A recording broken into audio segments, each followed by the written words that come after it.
Okay, I hope this is recording. It is. Got the motor in the Mustang, the 64 and a half Mustang. And as you can see, the front end really didn't go down.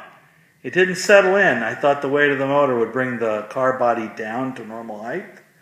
And the car's really loaded up with rust particles on the top of it from where I've been wire wheeling all the engine components before I painted them. So I'm going to take the car outside tomorrow. We're going to have a warmer day. It's going to be in the upper 40s.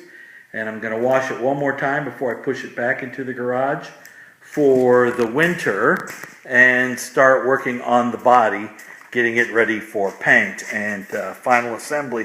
But I think you can see it. The engine's in, although not completely all together.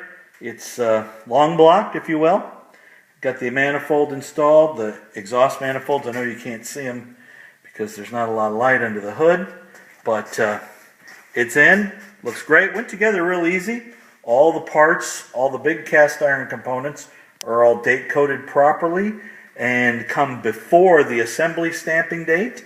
So these are all the original stuff, right down to the original valve covers, oil pan, exhaust manifolds. Lots of broken bolts to take out of stuff from when whomever took this thing apart clearly struggled with the removal of it.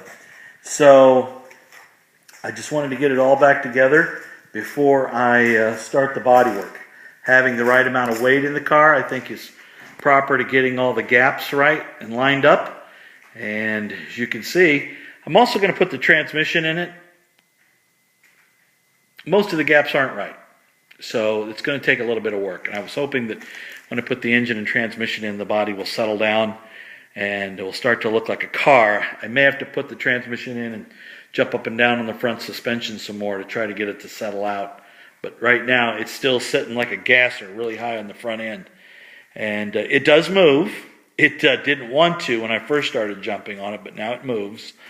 And we'll just hope that when we get the transmission in and throw some weight in the car, the weight of the generator, power steering pump, all that stuff inside the car, that the body gaps will start to come a little closer so that as I finish them and replace metal and change panels, that it all gets a little closer, save me a little bit of work. All right, there it is.